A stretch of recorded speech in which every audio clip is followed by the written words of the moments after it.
All right, let's wait another 1 or 2 more minutes and see if more people are joining, and then I'll start discussing.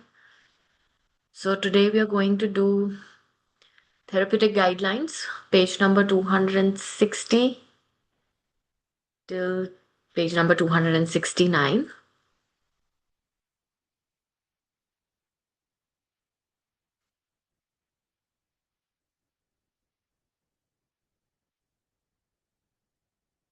So I think this is our public session, so there will be a lot of students who are not in the course but joining this particular TG class.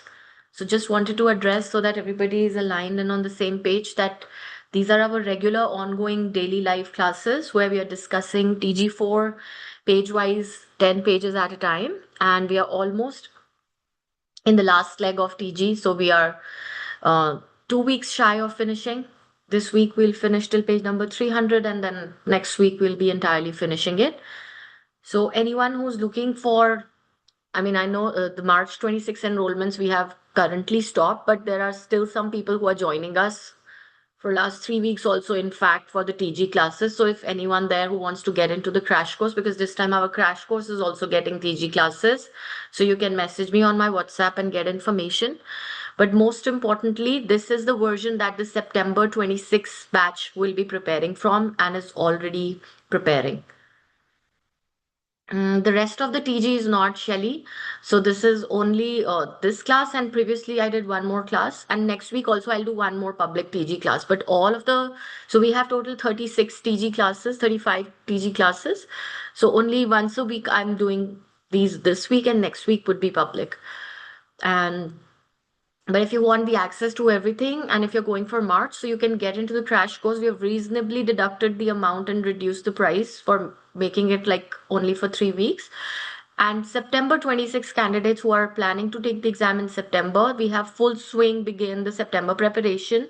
September candidates are already preparing this updated TG4 classes, doing all the ultimate advanced file classes, UF2 classes, MMF classes, which are our like big question bank of the past year questions. They're already doing with the updated latest TG4 changes.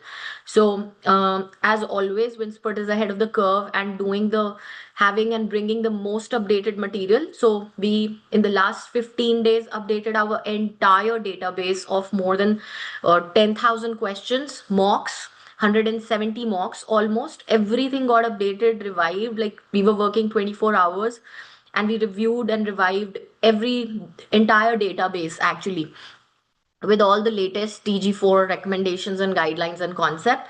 And if you enroll today for September 24, you get almost 2.5 months of extra access, which will give you such a great head start. You're not paying anything for those 2.5 months extra, and you get the entire 5 month course, but you get for 7.5 months access and no extra fees. So this is the best deal. Please grab, and because you can start with TG classes, you can start with the updated material, and you get the more time for revisions and repetitions of the syllabus, which usually gets harder for people to revise because 5 months is harder to review the resources multiple times. But if you join today for September, that gives you quite an advantage and a head start. So if you're looking for September course, this is your time to begin. This is actually grab this opportunity. This offer is going on for a very limited time that we are giving this 2.5 months free access. So you can contact my team or my WhatsApp number. My team has shared it on the chat and get the details. All right, without much ado, I'll not keep you all waiting because I know everybody is excited to learn about the dental management of medically challenged patients. And today we're going to be talking about hypertension and other cardiac conditions. And along with that, I will be also discussing your peri-procedural bleeding condition. So remember, Priyanka, yeah, yesterday you told me you were having difficulty understanding that bleeding risk component of that table.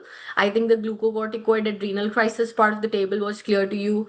So was the prophylaxis table also. I think the problem was the bleeding part. And I understand a lot of students would have confusion with that if you were only looking at that table because you've not done the chapter entirely. And that is a big chapter, big topic, and there are multiple conditions which implicate the bleeding risk. starting from hypertension, then some devices also, and then some drugs, some acquired conditions, some genetic conditions. So, of course, one table cannot help you understand a concept which is so deep. So, today we'll dive into it and we'll learn more. So, I was thinking about you when I was preparing the class that Priyanka should feel better when she watches it, and she should say that yes, yesterday was just the surface level which we scratched, and today are we going deeper. And in the next class, we will go further deeper. And I promise you, once you complete all these classes in series, you will feel confident in the entire concept. So I was just thinking about you that yes, no student should, have that confusion. It's my job, Priyanka. It's my responsibility to always look after you all. Even a single person's concern triggers something in me, and then I have to make sure that how can I resolve that problem, and then that sometime actually brings out the best solutions, right? So yes, let's start. We'll start from page number 260, and we'll do from till page number 269. So we'll first talk about hypertension, management of patients who have hypertension in your dental clinic. What are the considerations? So patients who are treated for hypertension, who are getting treatment and have their blood pressure under control, they can undergo most of the general dental treatment. There is no problem at all. Controlled hypertension is not a contraindication for general dental treatment, whether elective or emergency, right? Now, there are certain conditions which can actually exacerbate even a controlled hypertension, which is, so even a patient has controlled hypertension, if there is dental anxiety in the patient, that can exacerbate it. So advices are given. So it's a guideline for you to consider hypertension as a risk factor when you're also evaluating periprocedural bleeding risk, because first it also elevates the bleeding risk, and also control dental anxiety because it can exacerbate hypertension, even the controlled one, and that can implicate the bleeding risk after the procedure. Understood? So if your patient has anxiety and comes with hypertension, even if it's controlled, you will control the anxiety. It will make sure your hypertension remains under control during the procedure, and that also maintains that periprocedural bleeding risk is also reduced. Now, when you're treating such patients with hypertension, they might be having dental pain, any acute dental pain, post-procedural pain. So you should consider taking their complete drug history. If they are taking diuretics or any ACE inhibitors or angiotensin 2 receptor blocker, then in those situations, NSAIDs are avoided. They are contraindicated, should not be given because they increase the risk of renal toxicity. In combination with these drugs of antihypertensives, the renal toxicity risk increases. So it should be considered carefully. If, unless really importantly required, you should talk to the medical practitioner for advice. Otherwise, just give paracetamol in mild to moderate pain. Do not give NSAID. So hypertensive drugs along with NSAID is an increased renal toxicity possibility. Now, another implication, and the question in exam can be the implications of using adrenaline in hypertensive patients. So now the thing is that although adrenaline has limited effect on elevation of blood pressure, so in controlled hypertensive patients, there is no recommendation to avoid it, right? But completely avoid using adrenaline in uncontrolled hypertensive patients. And when you replace or use, what substitute would you use when you are not using adrenaline for uncontrolled hypertensive patients? You will use any agent which includes flurpiridaz. So prilocaine with flurpiridaz will become your agent of choice.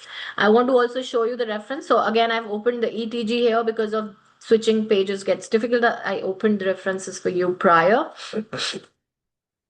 So, if adrenaline cannot be used, so adrenaline containing solutions in patients who have myocardial infarction in the previous 6 months, unstable angina, uncontrolled hypertension, uncontrolled arrhythmias, or uncontrolled hyperthyroidism. These are contraindications to adrenaline. If adrenaline cannot be used, then LA, which contains philipressin, which is prilocaine with philipressin most commonly, you can use that as an alternative. Now, philipressin is also a vasoconstrictor, but its effect on myocardium or on heart muscles is limited at the concentration which is used in the dental cartridges, which is 0.03 international units per ml. So it is also safe for use during pregnancy. So references seen, dots connected, concept clear. Another concept I want to show you to connect your dots is in the examination, you will be given various blood pressure values. How to know which is controlled, which is not controlled. So this is your cardiovascular therapeutic guidelines. Again, it's not on oral and dental, but I use ETG guideline references from other disciplines of medicine. And so it's cardiovascular guidelines. You do not have to get access to it or refer to it. My classes will show you enough references which are needed for your examination. So this is important because we do not have to follow any Canadian, American, or European guidelines for defining, because country wise, diabetes and hypertension guidelines, they change, they vary, right?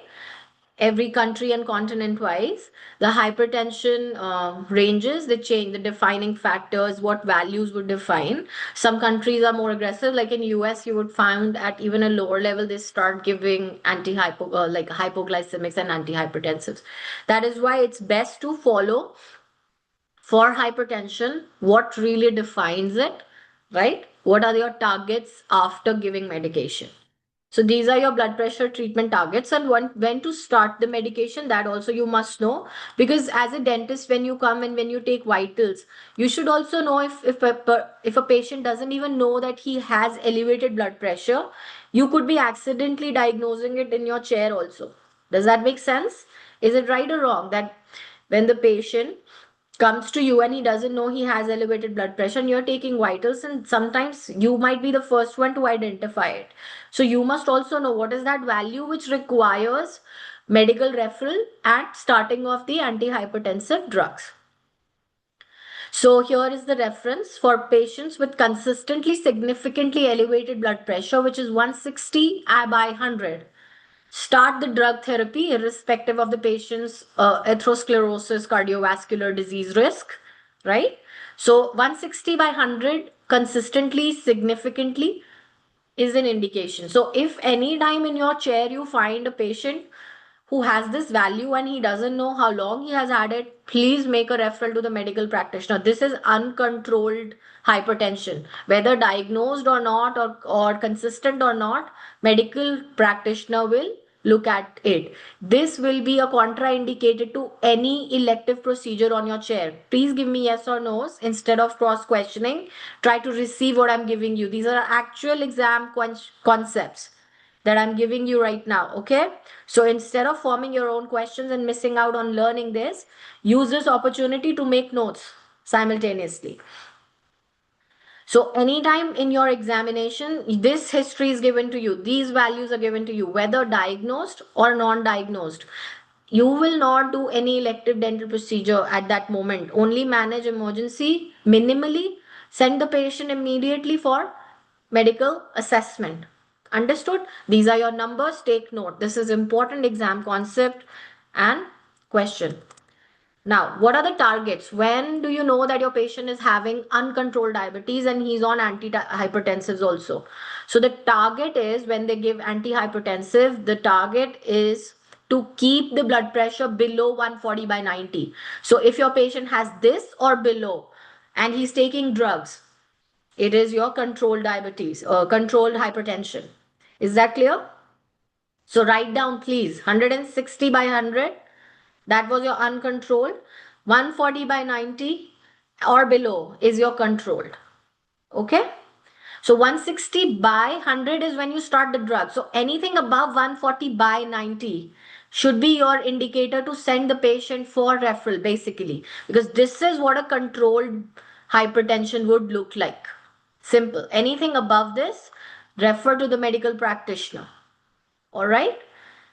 Can do minimally invasive procedure in that appointment up to 150, but anything above that, refer immediately, not even any elective procedure.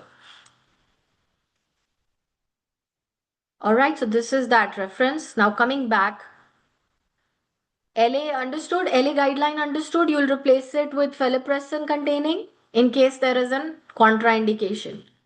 Now, calcium channel blockers, which are used to treat hypertension, they also have oral manifestation, which is they cause gingival enlargement. So that is also an oral manifestation. As a dentist, you must be aware of that.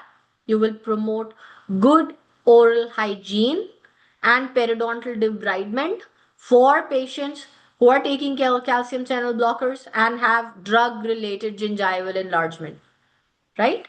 And it would require specialist periodontal and medical management.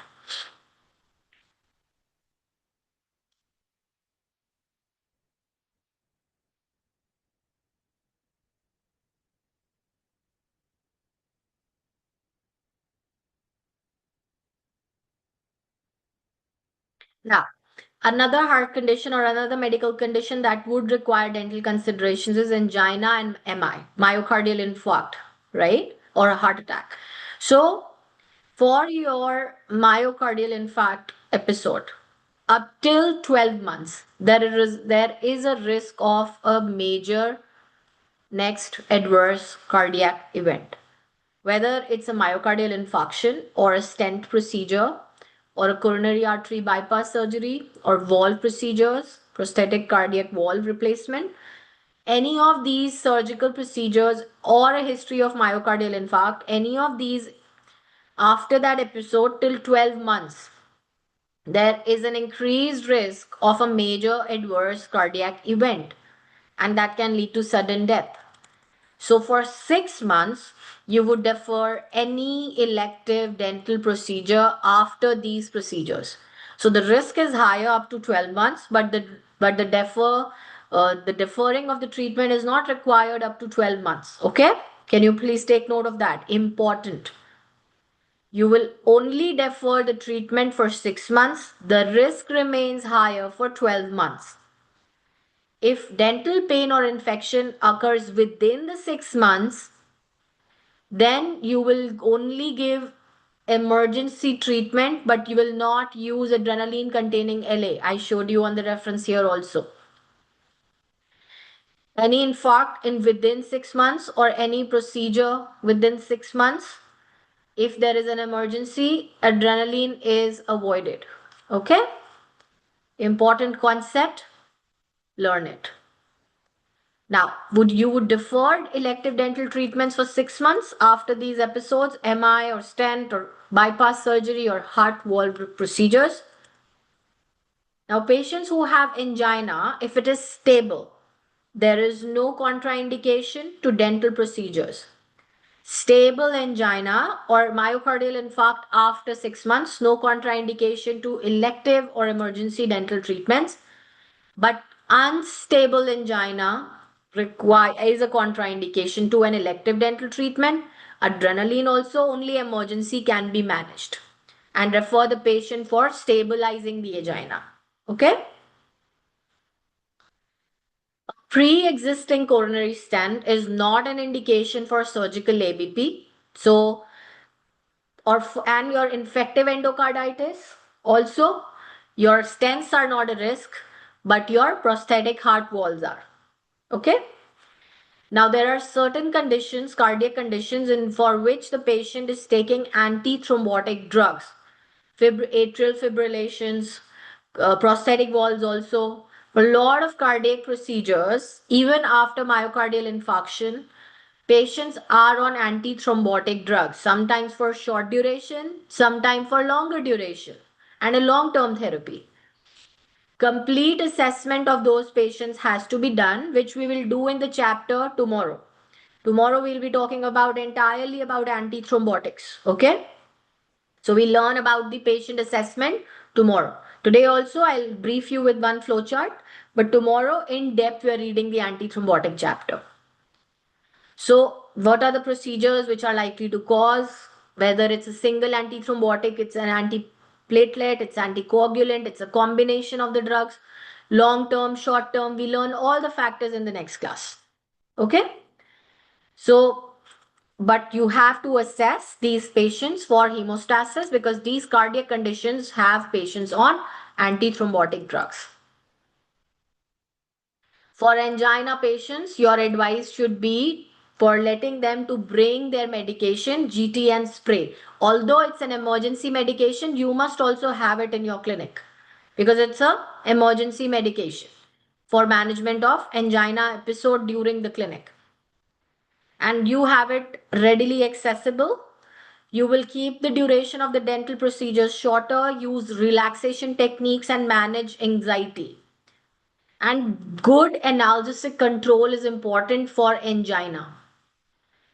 Adrenaline is not contraindicated with patients of stable angina. Is that clear? So in stable angina, adrenaline is not contraindicated. There is no contraindication. In fact, good analgesic control will reduce the dental anxiety in the patients. Is that correct?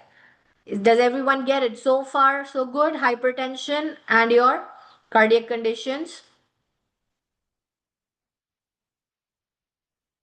No, Anushe, analgesics where here when we say analgesic control analgesia is through local anesthesia, right? Anesthetize it because while doing a procedure, pain should not happen. That can trigger anxiety and angina attack. Okay, Anushe? So here it's not about acute dental pain management with analgesics. Here when they use the term analgesia, it is for ensure effective analgesia during the procedure using local anesthesia. So subsiding the pain using anesthetic. Is that sorted? The confusion.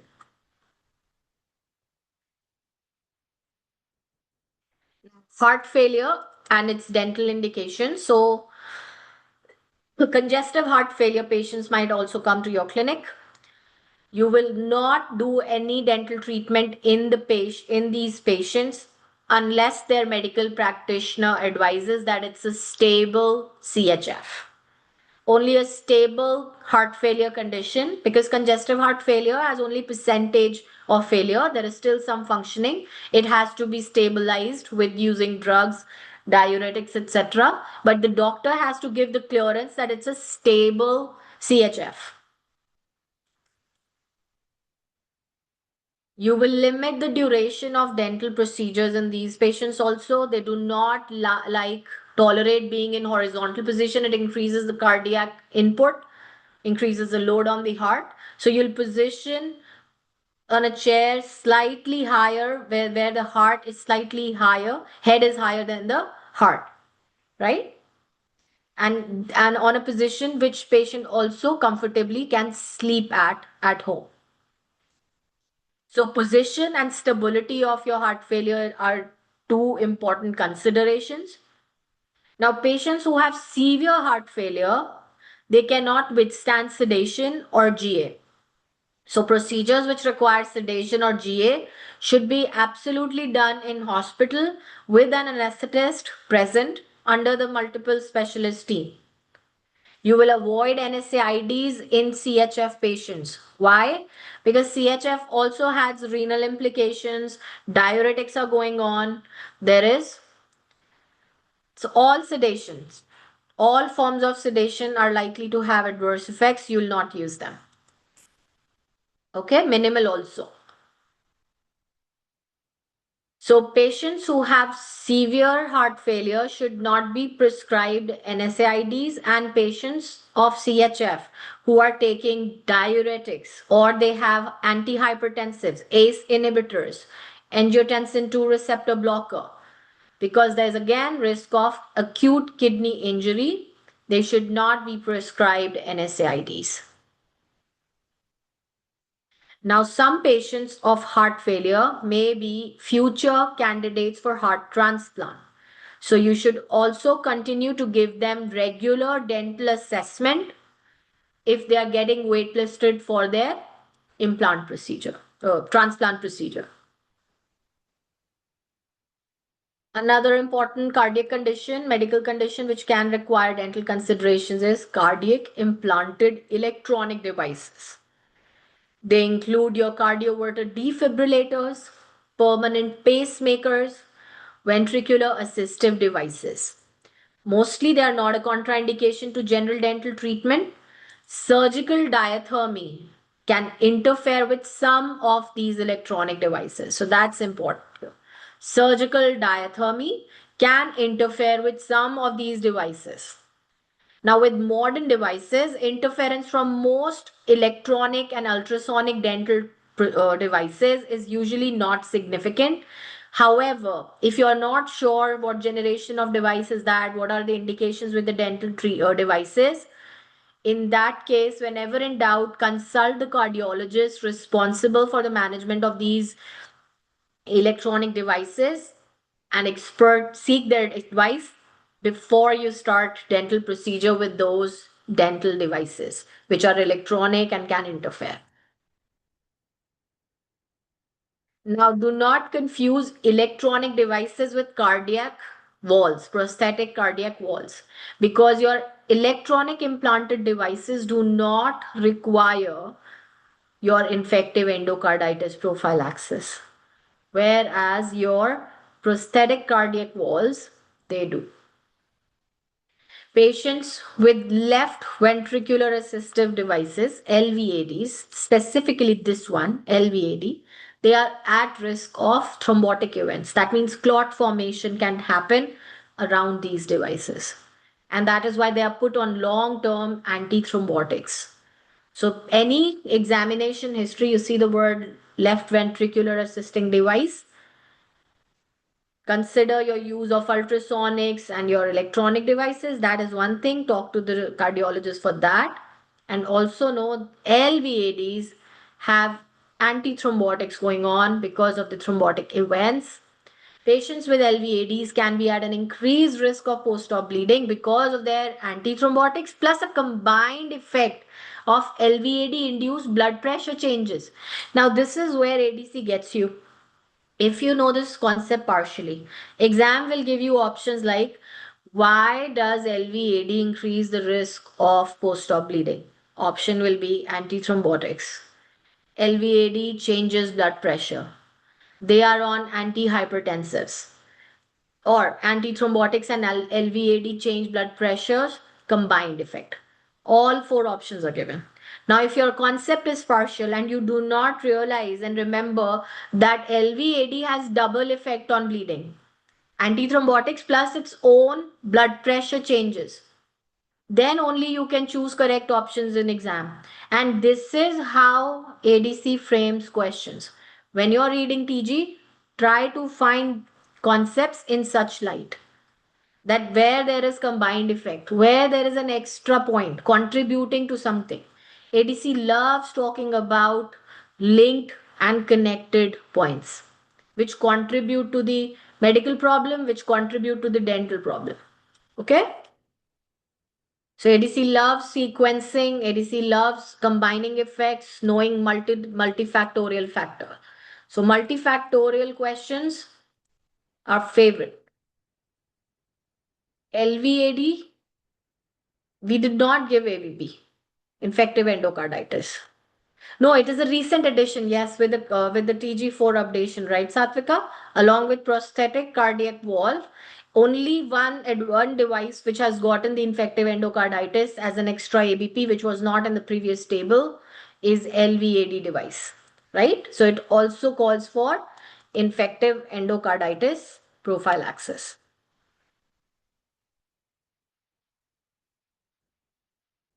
Now, assessing peri-procedural bleeding risk in dental practice. Now, this is also the surface level that we are going to talk today. In detail, we will be discussing about antithrombotics in the next class. Today, we will learn about the procedures which are likely to cause, not likely to cause, and highly likely to cause bleeding. Three different factors, and we'll learn the table for all these three categories. What should be your management plan? Then we'll do a flowchart around it to memorize it. And then we will learn about the congenital bleeding risk disease and acquired diseases. The other conditions of bleeding risk are antithrombotics. So antithrombotics we'll do tomorrow, congenital we'll do today, and your acquired we'll do today. And the risk assessment chart we'll do today. Okay? Everybody's got the idea what we are going forward doing in the next 5 pages? So we are doing assessment of all the procedures, the general management. This is again generic and general. Then we'll summarize it as a flow chart. We'll learn about acquired bleeding conditions and congenital bleeding conditions. Thrombotic one we'll give tomorrow. Yes, the X equation we'll do tomorrow, Cappy. Okay. The X formula, the X by 2, 2X formula we'll do tomorrow. Okay. That is an antithrombotic chapter. And I'll have to see because that was applicable as per the previous guidelines. We'll have to see if the guidelines have changed. Does it apply or not? If I need a new formula when I prepare for the class tomorrow, next class, then we'll do it. Okay.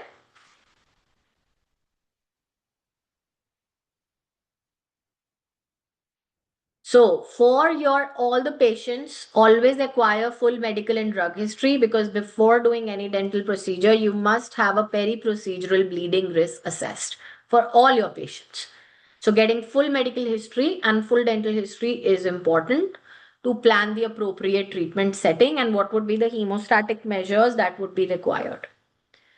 So the practitioner's ability, first of all, your ability to achieve hemostasis. If your skills are lacking and there is a high risk, you would refer to the hospital or specialist team or specialist clinic. Then what is the likelihood of the procedure causing prolonged bleeding? So we'll discuss that, what treatments cause higher risk, what treatments cause likely risk, what treatments have no risk. And what is the clinical consequence of bleeding? If it happens, what should be done? So if what is the bleeding management, we have done it. If you remember, we made a small poster also on our Facebook. Did anyone see? I shared it on also on the Facebook. A little small memory tool for you to remember all the management of bleeding. So that we made because it's an extremely important exam concept. We are trying to create those visual tools. So what you can do is actually on this Facebook Live, you can put comments later if you want on any TG topic those memory tools made, and I'll be happy to make more of them. Okay.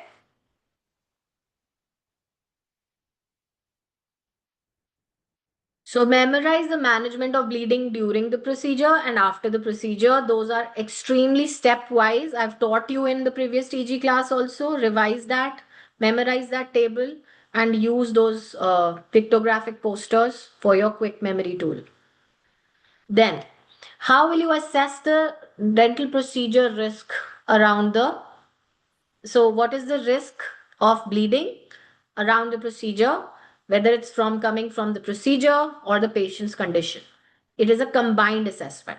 First, the procedure should also have a risk, and then the patient's condition should also pose that. So most dental procedures pose a relatively minor risk of bleeding. The goal is you should know what investigations to do, what blood tests, what INRs, where to do INRs, what blood tests to be done, how to assess the investigation and the patient's bleeding risk. Then what are the hemostasis measures which would be required additionally for like increased risk of bleeding? And what is the most appropriate setting for the treatment? Your practice, your skills, or hospital is required. So all that assessment you would do.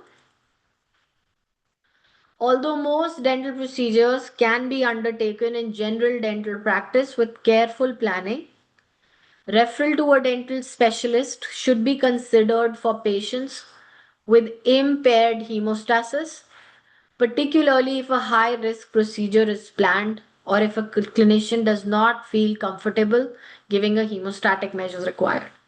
So if you are not comfortable with your skills, no matter whatever the risk, low or high, if it's a higher risk procedure especially, you would refer to the specialist. Even in the remote and rural locations, so you should see after our services are available and capable of managing the bleeding complications. When the risk is higher, only then plan it. If there are no available facilities, then don't do it. Defer the treatment and only do it with hospital setting or in a city setup where the specialist clinic is available for the aftercare also.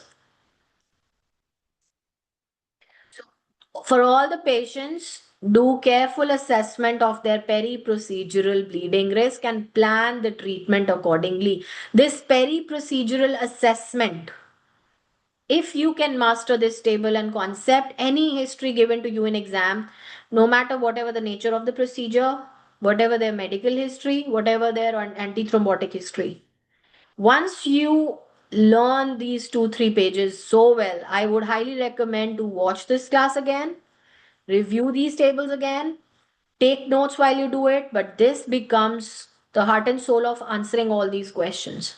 Okay? So, if possible, all the risk factors should be assessed before procedures, not after.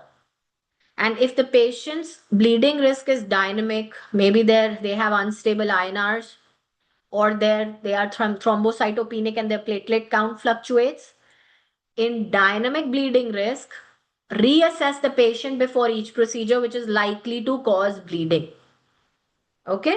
So if you remember, infective endocarditis rule was two things. The procedure should be likely to create the bacteremia and the cardiac condition should match. Agreed? Remember two checkbox I told you for infective endocarditis.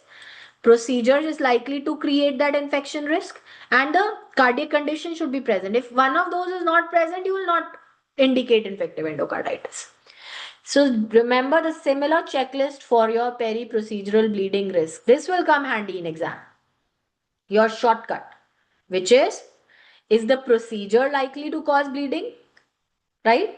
Number one, is the patient's condition is first likely to cause bleeding or the procedure is likely to cause bleeding? Both these factors check, then there is a higher risk. Agreed?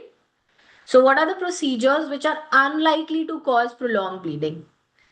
Now this gets a little gray here. This is not as straightforward as an infective endocarditis because here there is likely to cause bleeding are lower risk and higher risk. So lower risk requires certain extra assessments. Okay. Give me yes or no if you understand that it is not as black and white as infective endocarditis because there you would check only condition and treatment straightforward. Here this becomes slightly more gray and more gradient. Why? Because there the procedures which are likely to cause also are under two categories. One which are higher risk. For that you will memorize straightforward. You will talk to the medical practitioner, they will give you the plan. Very simple. Whenever your conclusion comes out higher risk, the medical team will help you.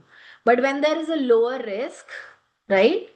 Then you have to do further risk assessment that it requires medical team assessment, complete medical referral, or you have certain guidelines.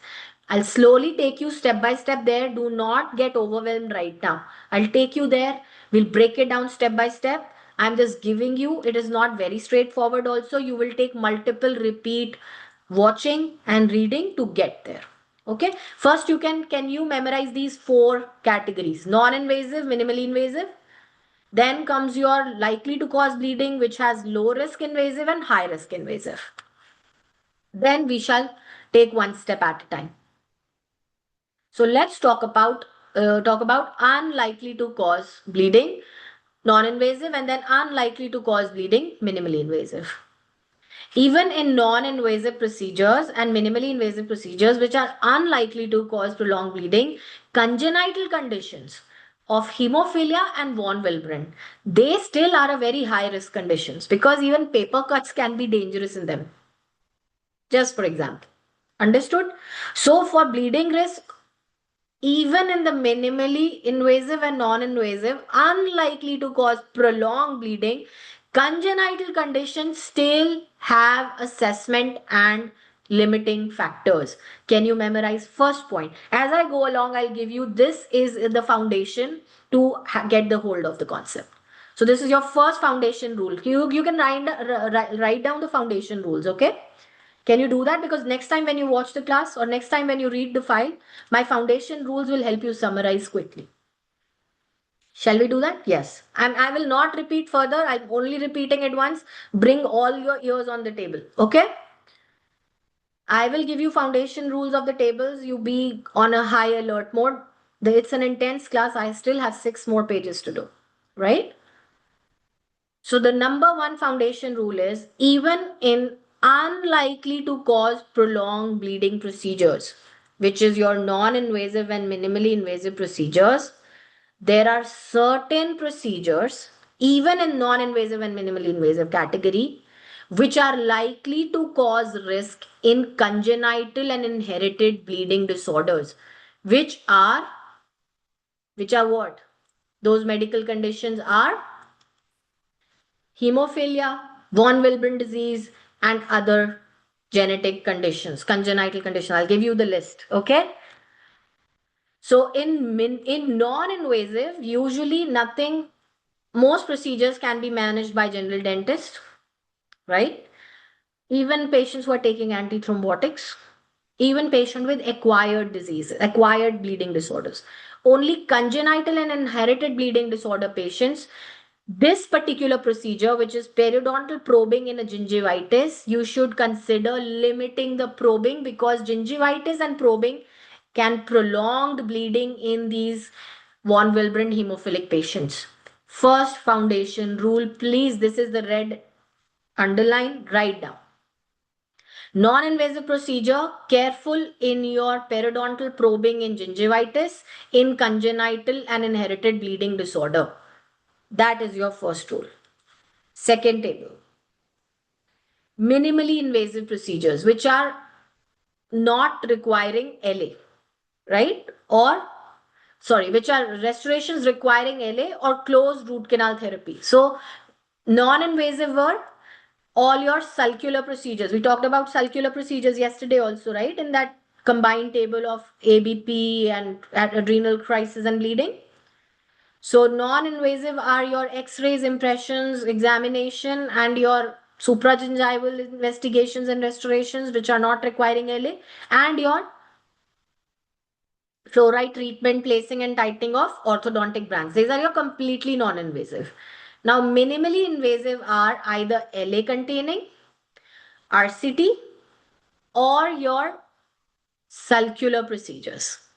So LA and sulcular, these are your minimally invasive procedures. LA and sulcular.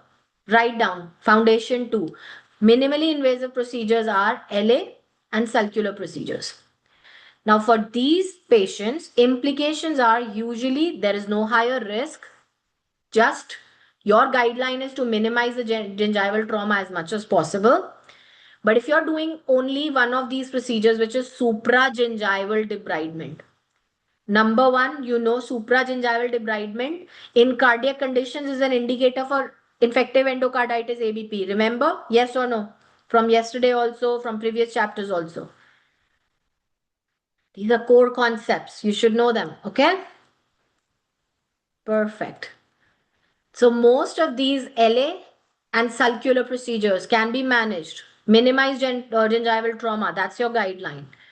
Now, for your supragingival debridement, gingivitis is likely because your plaque and calculus is there. Supragingivally, gingivitis is there. So, bleeding risk is likely, right? So, when you should then assess for medical conditions and medications which affect bleeding risk. We will do that. And your antithrombotics come under that, right? Cardiac conditions come under that. All those increase, right? The risk. And if gingivitis is present, consider whether the extent influences bleeding risk. So we'll talk about these in next class, more detail. Now for the von Willebrand hemophilic congenital bleeding, talk to the hematologist or hemophilia center before debridement. As before, periodontal probing was also not advised. So again, supragingival debridement also in the congenital diseases, not advised. Refer to their specialist centers. Probably they would do it in their centers. Now, patients with thrombocytopenia, there are different stages of thrombocytopenia and level of platelet count.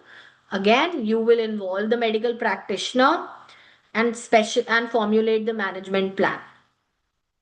Okay.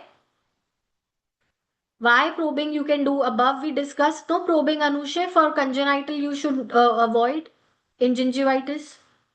That we have already done in the above table. It will not be written again here, no? Probing factor we already discussed in the non-invasive procedure.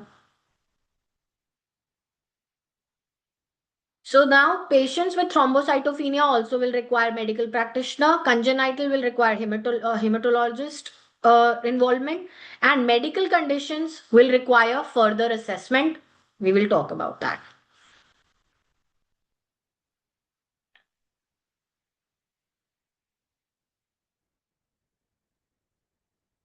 Now those were your non-invasive and minimally invasive. Clear for everyone?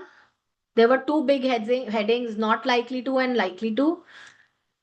Not likely to was non-invasive and minimally invasive. Now, in likely to is lower risk and higher risk. Now, in likely to, lower risk.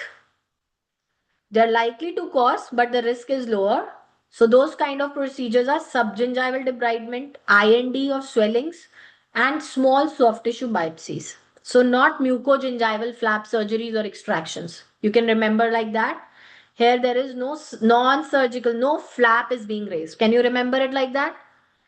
These are kind of minor surgical manipulations like IND and soft tissue biopsies and non-surgical subgingival debridement. So they manipulate the soft tissue, but they are not flap procedures. So they are low risk, likely to cause prolonged bleeding.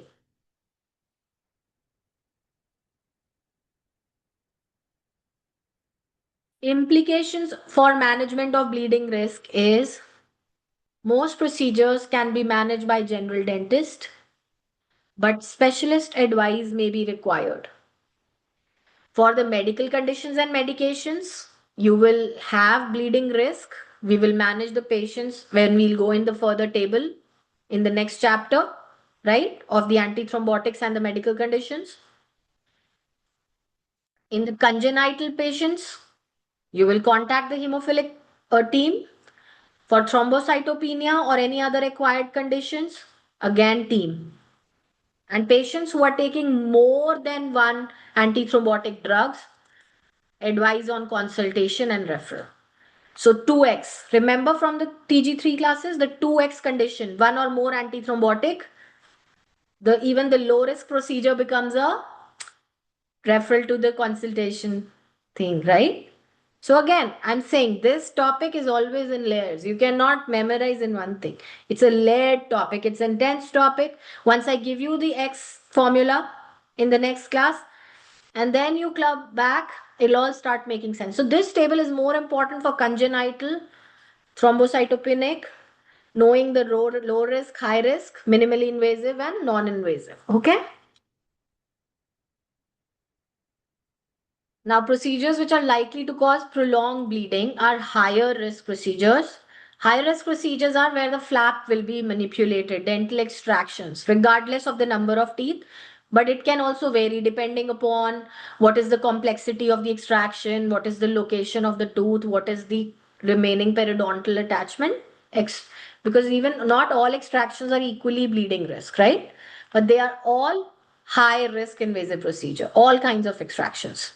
Further risk assessment is done based on the number of teeth and all, which again we'll do in the next chapter. Any procedure where flap is involved, surgical extraction, implant, periapical surgery, periosurgery, soft tissue biopsies, which are extensive, hard tissue biopsies, inferior alveolar nerve blocks for the patients who have hemophilia or a recent platelet count of less than 30 times 10 raised to the power 9 per liter. So remember the multiple of 3 is lower platelet count and hemophilia. In these two conditions, even inferior alveolar nerve block can lead to life-threatening bleeding risk. So it's a high-risk procedure. Memorize this. Another foundational point to learn.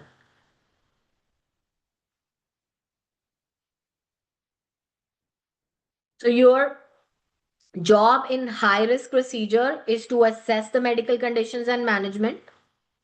And you will also assess the congenital risk, congenital condition risk, refer to their hospital based. All your hemophilia and acquired conditions will require treatments in hospital setting if the procedure is likely to cause high risk of bleeding.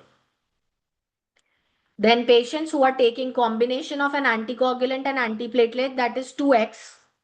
No, that was 1.5x, right? That was 1.5x, anticoagulant and an antiplatelet. And then situations in which a practitioner is not comfortable, yourself also. So I think X formula will still apply. I'll teach you in the next class.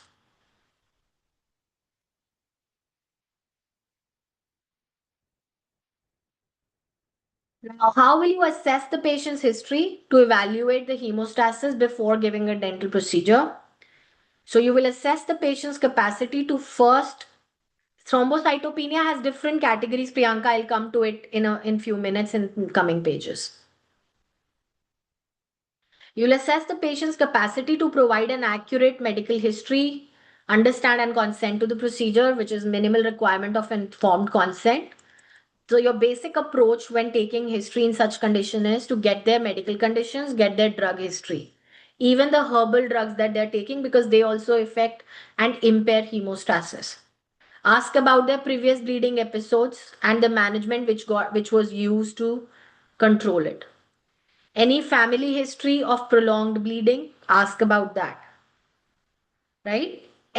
What was the extent of recent excessive bleeding from their any recent cuts, nosebleeds, or menstrual cycles? How much bleeding has been occurring? Especially patients who have jaundice or purpura. It will give you an extent of how likely they are to bleed in a current situation. What is their current hemostasis situation? You will confirm the history with patient's medical practitioner. Ask them to interpret any recent blood test results and advise also whether there is any evidence of medical conditions listed amongst these tables. So ask about these. So now these are your congenital and acquired medical conditions which require assessment. Congenital one is clotting factor deficiency, hemophilia von Willebrand. There are certain connective tissue syndromes and disorders which leads to frail blood vessels which are more likely to rupture and again increased risk of bleeding. So Ehlers-Danlos syndrome, Marfan syndrome, platelet function disorders. So certain platelet function disorder associated syndromes. Just remember these three are the predominant congenital situations. Acquired conditions are due to medical organ challenge, which is liver disease, cirrhosis, or evidence of liver disease on blood test. Maybe even hepatitis B history will come under that. Okay. And you have been marking in our UF files, UF2 files for hepatitis B medical referral. Remember, advice from the medical specialist. Anyone here remembers that? It's an acquired medical condition, and if his treatment is likely to have a high risk of bleeding, medical specialist, right? Kidney diseases which require dialysis, transplant, or the serum creatinine is higher. Lower platelet count like bone marrow failure, hematological malignancy, solid tumors which are in the bone marrow, total body irradiation which depletes platelets, chemotherapy which also depletes platelets, excessive chronic alcohol use, immune thrombocytopenia, hypersplenism, they all reduce the platelet count in the body. These are acquired conditions which increases the patient's risk of bleeding. These are patient related factors, as we said so, right?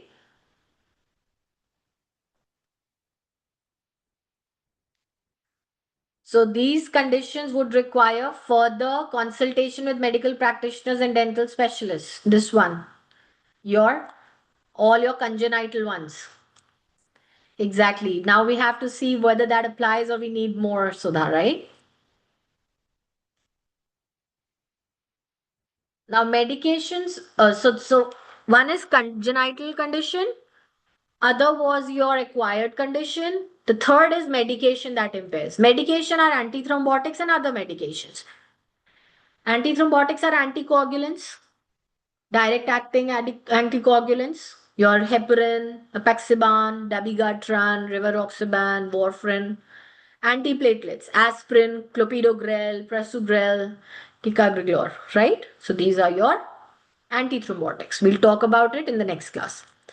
Other medications which also affect NSAIDs or your serotonin SNRIs or your SSRIs, even your BTKIs, which are used for lymphomas and leukemias treatment. They impair platelet function. Then supplements also can affect the hemostasis, which is ginkgo biloba, and garlic and curcumin. Right? So a lot of people take these herbal supplements without prescription also. So ask them if they're on daily high dose of curcumin, garlic, or ginkgo biloba. That will also increase their risk of bleeding. How will you manage bleeding risk in dental procedure? So basically, for more extensive procedures or which are expected to be of a longer duration, right? Consider limiting the extent of procedure and surgery in one sitting so that not excessive bleeding happens. Or refer to a consulting hospital-based team if a longer procedure is required and the risk is high. Yes, Dhara. These are commonly used in exam. So this table you need to know. Now, procedures which have higher risk of bleeding should be planned in early in the day and week to avoid the need to manage complications after hours with potentially fewer resources. So don't plan around weekend and plan around early in the week and early in the morning. Now, this is one basic flowchart which will help you approach the assessing and management of patients with increased bleeding risk. How will you assess that the bleeding risk is higher?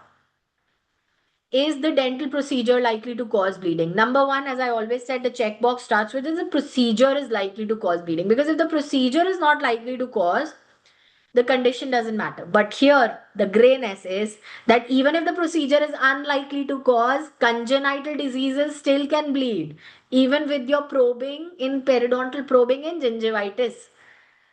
Agreed? That is one exception. Remember that was the first foundation point I gave you. Immediately you apply that here. Because even if you answer no, then treat using this table. Which table is that? They're talking about just the table that we covered and finished in the previous pages. So now, yes, the procedure is likely to cause prolonged bleeding. Now, the likely to cause are two likeliness. What? Low likeliness and high likeliness. Is that right? Low risk and high risk. In likely also, there give me yes or no's because right now I'm feeling everybody's zoned out. You are kinda right. I can sense it. I suddenly got the energy out of the chat box that there is something going on. But give yes and no's, yeah. See, it'll all come together. It's all new information, new way of processing.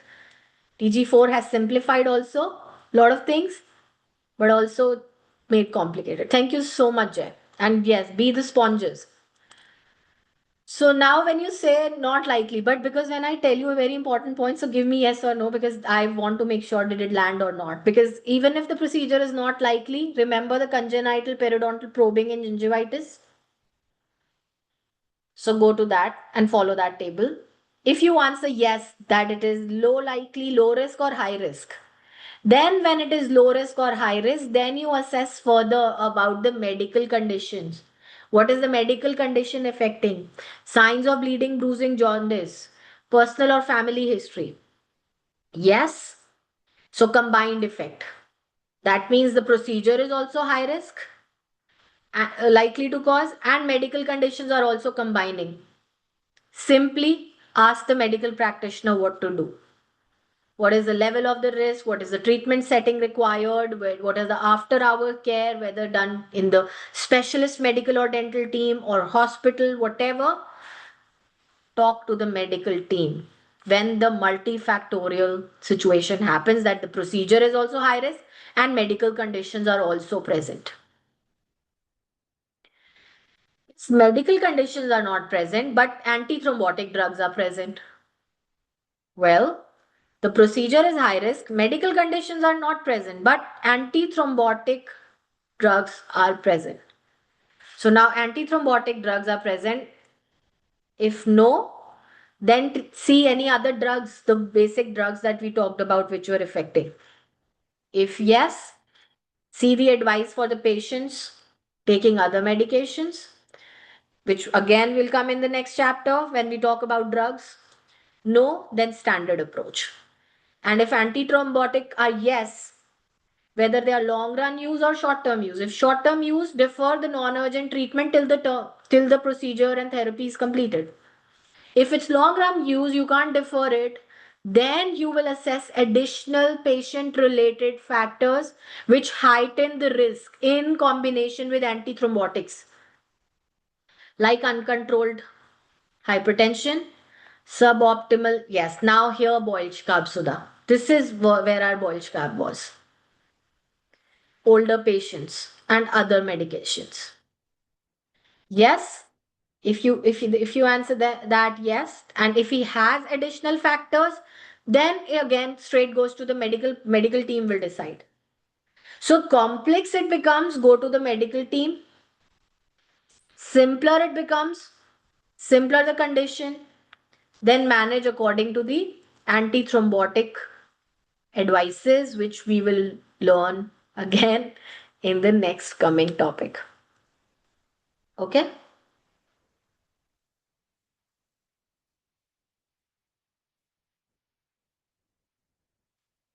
Now, local hemostatic measures should be considered for all patients at increased bleeding risk. We have read that. Applying prolonged pressure to the wound is most important local measure. I'll do that once I complete this. Rosna, I'll go back and review it in the end of the class, okay? Because you will gather more information also. Then written information for post-procedural care. We have covered this in the bleeding chapter, management of post-surgical complications, post-procedural complications. Any patient who has bleeding, persistent oozing or bleeding, they should immediately seek medical attention. Management of post-procedural pain in such patients. Usually antithrombotics and NSAIDs are not combined. So paracetamol is the preferred analgesic for post-op pain in patients taking antithrombotic drugs. This is your exam concept. Paracetamol in patients who are taking antithrombotics after procedure. Also ask the patient to come for a follow-up phone call or a dental appointment within 2 days after the procedure to assess for bleeding, pain, delayed healing, infection, and then treat as necessary. Now, patients who have congenital or inherited bleeding disorder, this we'll do today. And thrombocytopenia, also I'll discuss with you. And acquired medical conditions. These three I'm doing with you now. After that, I'll review that flowchart again. Antithrombotic we'll do in the next class. Sorted? Clear? So let's do hemophilia management. Let's do thrombocytopenia management. And let's do your acquired management. And then let's review the chart. And that is it. Then specialists will follow up, not you just. Whoever is the treating dentist, they will follow up for post-procedural management.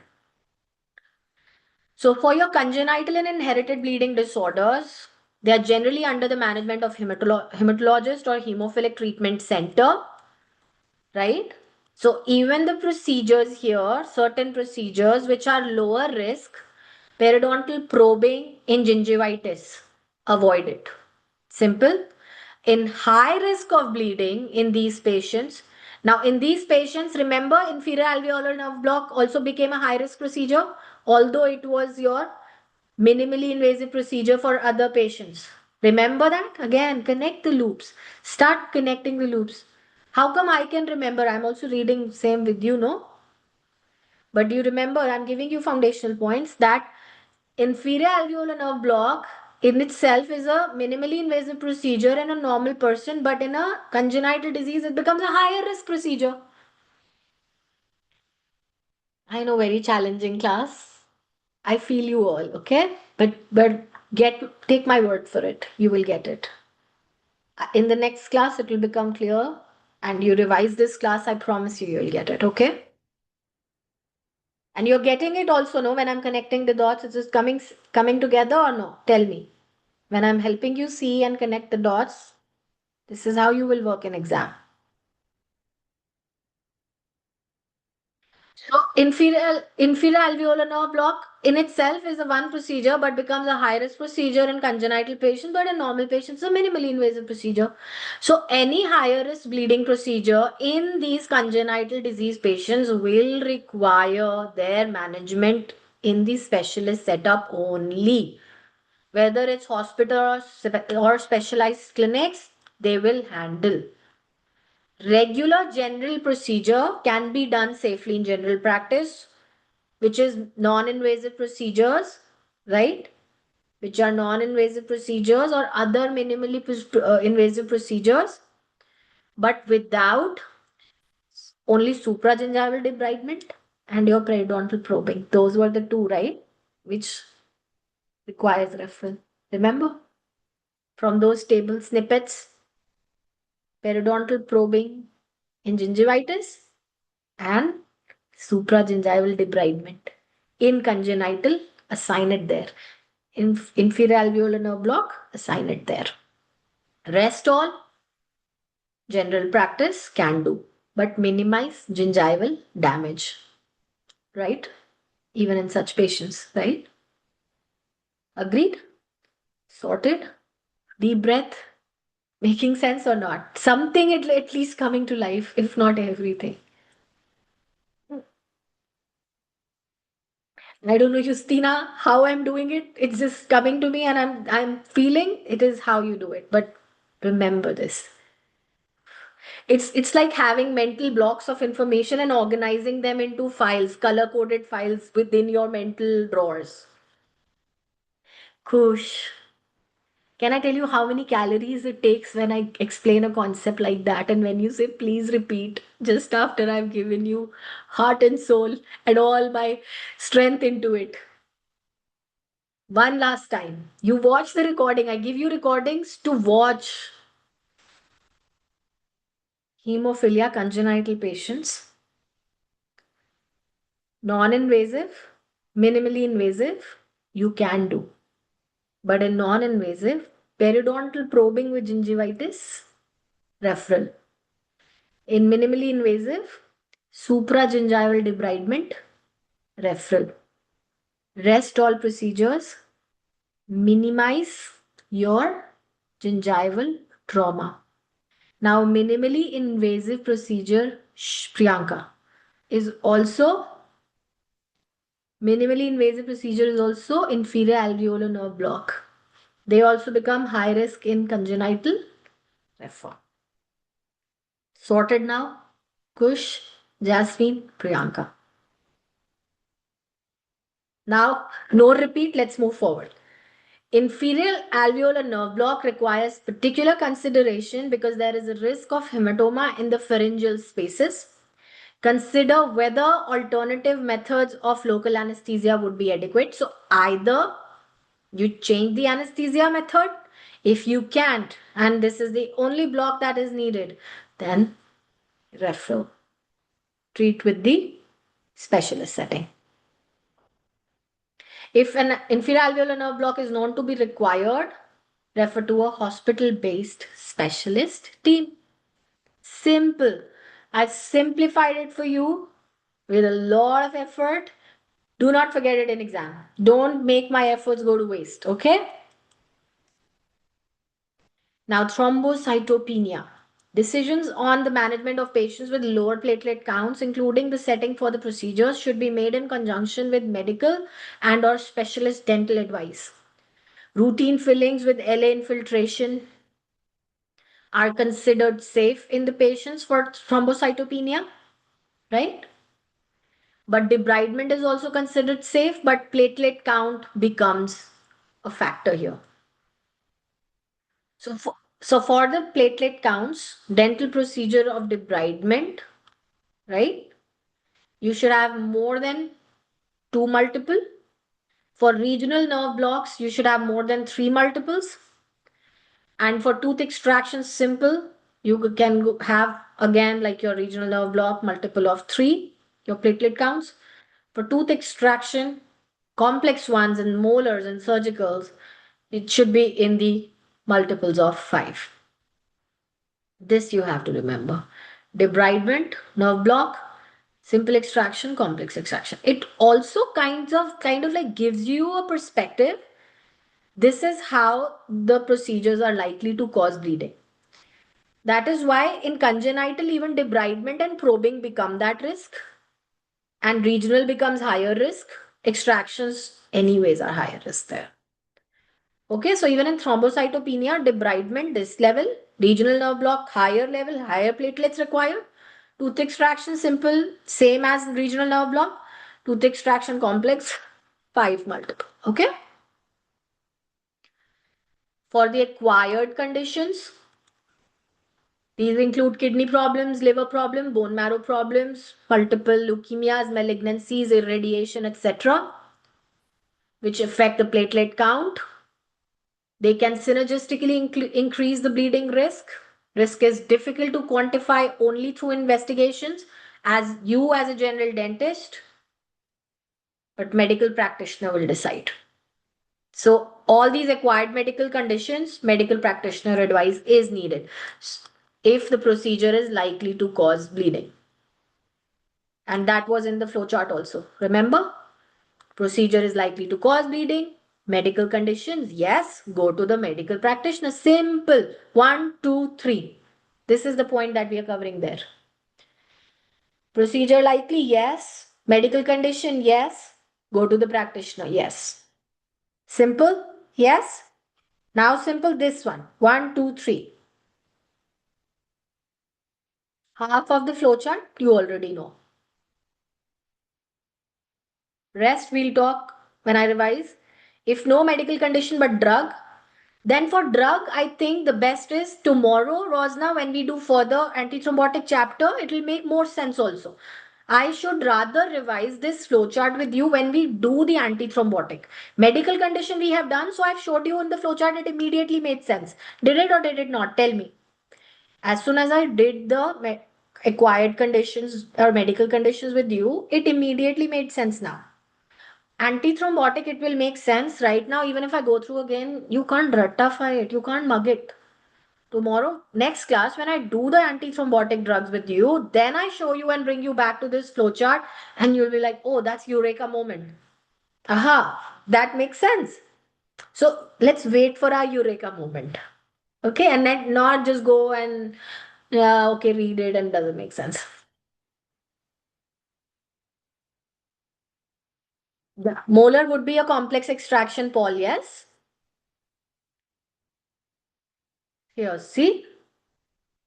Because it's likely to convert into your surgical, right? Because of multiple routes.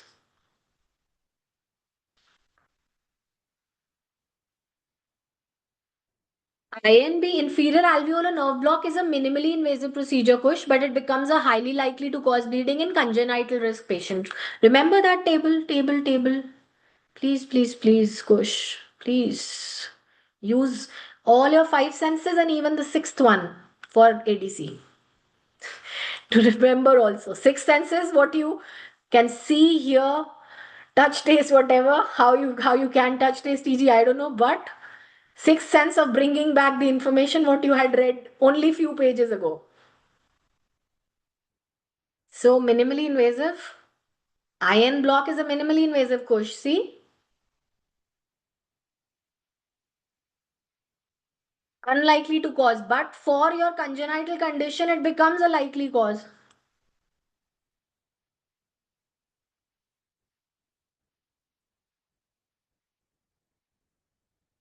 Thursday will be the next class, yes, Jay.